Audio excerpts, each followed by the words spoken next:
안녕하십니까. 거꾸로 투자하는 쇼킹 부동산입니다. 오늘은 예상보다 파격적인 발표에 대해서 소개를 드립니다. 특히 실온 부분은 오늘 무조건 보세요. 영상 전에 구독과 좋아요 부탁드립니다.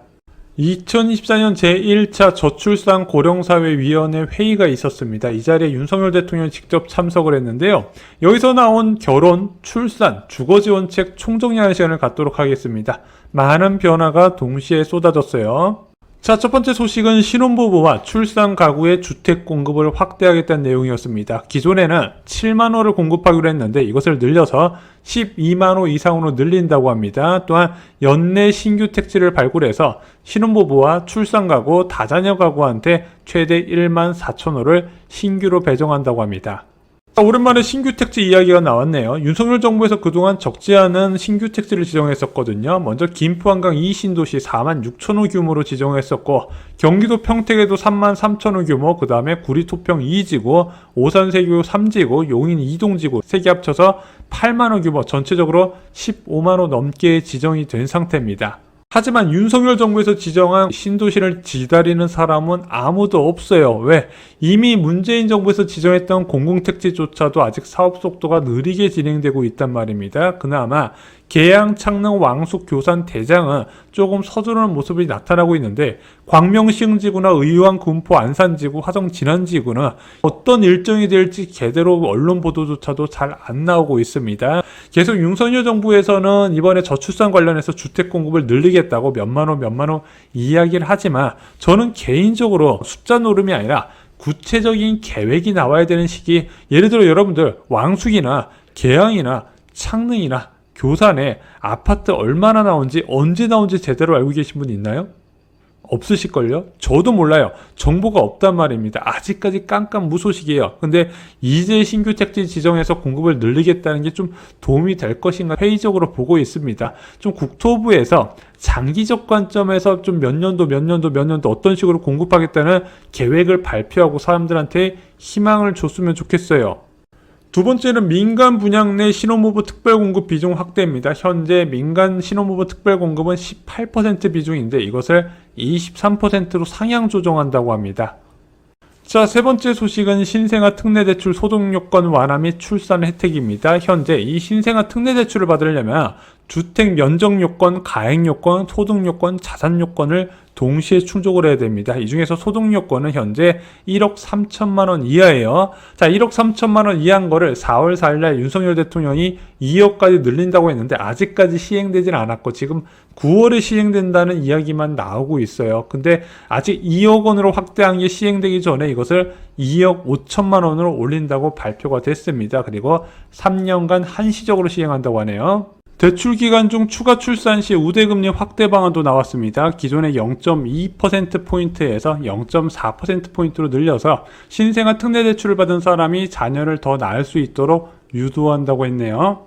부동산 커뮤니티에서는 이번에 신생아 특례대출 자격 완화에 주택 가액 요건은 바뀌지 않았다는 불만이 좀 많이 있었어요. 아니, 가구 소득 2억 넘는 사람들이 9억 이내 집을 살까? 어차피 출산을 많이 하게 할 목적이면 주택 가액 요건을 풀어줘도 될 것 같은데 실제 그런 언론 기사도 많이 있고 저도 상담을 받아보면 주택 가액 요건 때문에 이것을 포기한 분들도 꽤 계시더라고요. 이게 불만이 많은 것 중 하나가 또 이 면적 요건이거든요.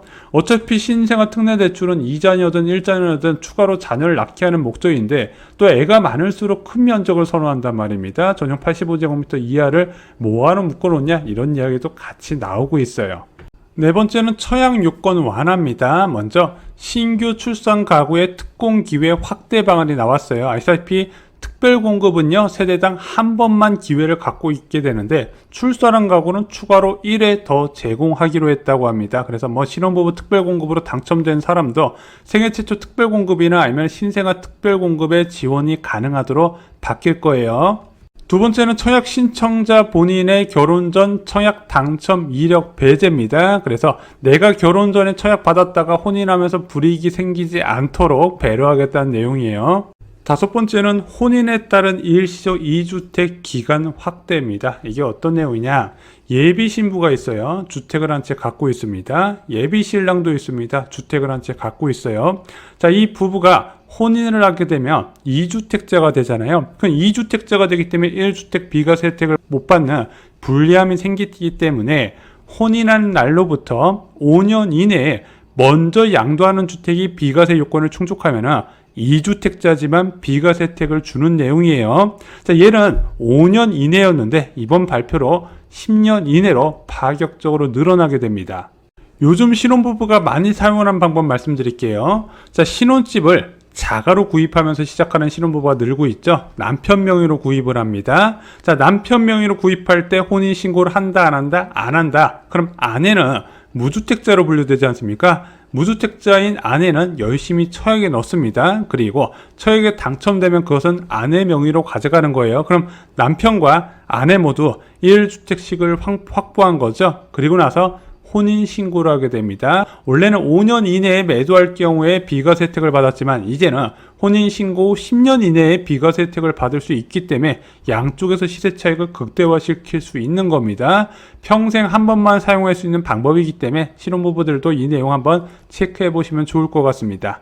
저출산 극복을 위한 결혼, 출산, 주거 지원책 정리해 드리겠습니다. 먼저 주택 공급을 확대한다고 합니다. 기존에 발표됐었던 7만 호보다 많은 12만 호를 공급한다고 하네요.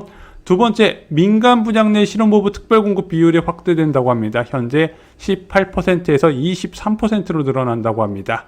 세 번째, 신생아 특례대출의 소득 요건이 완화된다고 합니다. 지난 4월 달에 2억 원으로 1억 3천에서 늘렸는데 이제는 2억 5천만 원으로 다시 늘린다고 합니다. 구체적인 시행일은 발표되지 않았습니다.